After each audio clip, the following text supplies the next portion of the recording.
sexta-feira, 235 conselheiros entre online e presencial participaram da votação. 188 votaram pelo afastamento do Casares, 45 não, foram contrários e 2 votos em branco. Então, gente, fica muito claro que a estratégia usada, né, pela situação de querer voto presencial, né, aí querer aquele quórum de pelo menos 191 votantes a favor ou contra para que fosse pichado, era a cartada bala de prata que eles tinham.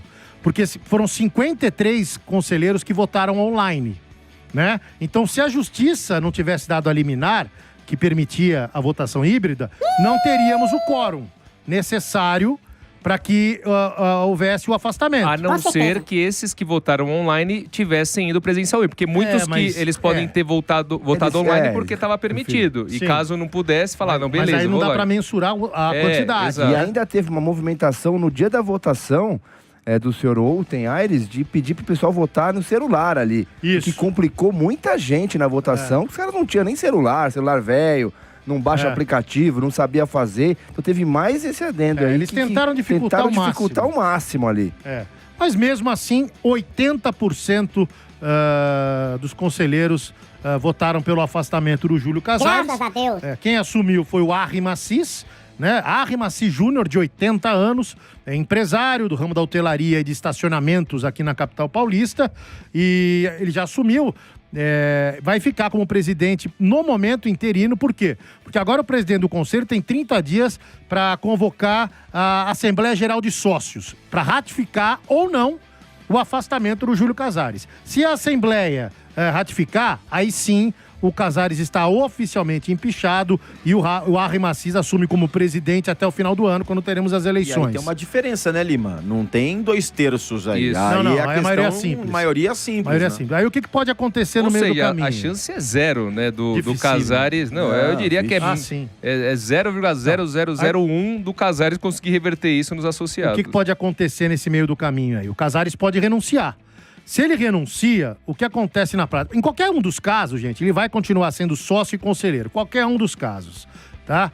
Agora, se ele for empichado, ele vai perder o direito de concorrer à presidência por 10 anos, e não vai poder exercer nenhum cargo administrativo no São Paulo também nesse tempo. Será? Não pode. Diretor adjunto, diretor de peteca, diretor da bola, não pode. Zero. Vamos combinar também, se ele tiver esse direito de concorrer novamente, seria um absurdo ele ser eleito novamente, né? Mas se ele renunciar, ele não perde, Danilo. Ele pode, em 29, por exemplo, se ele quiser, concorrer à presidência. Olha, ele pode. que bobeira! Se ele renunciar.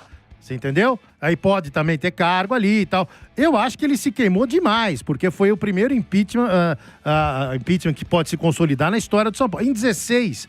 o Carlos Miguel Aidar sabia que sofreria impeachment por todo aquele escândalo que teve, com áudio vazado lá do Ataíde Patrese. Ataíde Patrese não, Ataíde Gil Guerreiro. Simplesmente um luxo, né? Não foi um luxo, né? O Ataíde Gil Guerreiro, que vazou um áudio e tal. E aí o Aidar sabia que ia sofrer o impeachment, ele renunciou antes.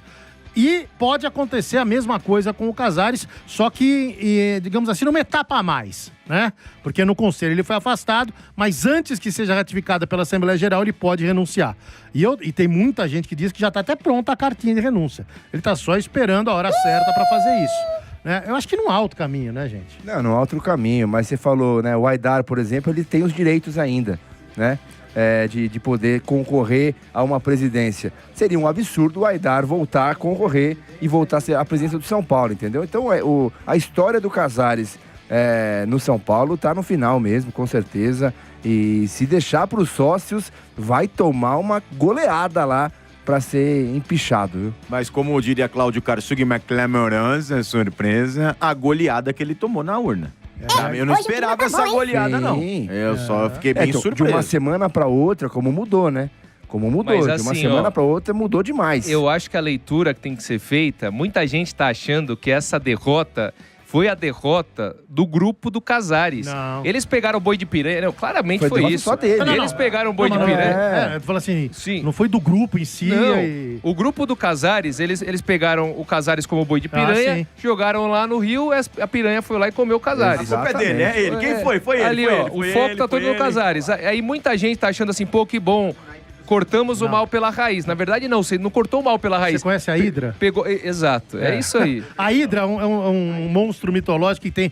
o original tem 9 cabeças. Mas essa do São Paulo, para você conseguir efetivamente modernizar, democratizar, sanar a Hidra, você precisa cortar umas 40 cabeças dessa Hidra aí, né? Foi só a primeira que foi cortada. Aliás, eu conversei com alguns conselheiros lá do São Paulo e o próximo movimento que eles vão tentar, claro, ainda tá no Ministério Público, todo mundo é inocente até que se prove o contrário. Mas eles vão tentar expulsar do conselho o Douglas Schwartzman, Mara Casares, enfim, o pivô que começou naquele áudio dos camarotes, né, esse processo todo aí de impeachment. Então não vai parar por aí, pelo menos foi o que me disseram. Vamos aguardar. As eleições no São Paulo que vão acontecer no fim do ano, a chance de alguém que é ex-aliado do Casares se tornar o Outem é um desses, apesar que em tese ele saiu enfraquecido, né? Depois porque ele foi o cara que ficou na trincheira até o fim, com Casares, etc. Mas mesmo o grupo ali do Belmonte, por exemplo. Então a chance de um aliado recente do Casares se tornar presidente é muito maior, na minha visão, do que aquele grupo de oposição, que era oposição ferrenha mesmo ao Casares desde antes desses escândalos. O Belmonte é um caso, uma composição aí. O Belmonte é um típico, deixou a poeira abaixar, sabe? Ele saiu, ele deu entrevista num monte de lugar, de repente... Aqui não deu, né? Aqui não deu. Falou que... Ô, Belmonte, você falou que você ia dar entrevista pra gente. Cadê, Belmonte? Tô esperando. Aí sumiu, né? Sumiu. Tá deixando a poeira abaixar, deixando o nome dele ficar quietinho ali, pra lá na frente querer voltar.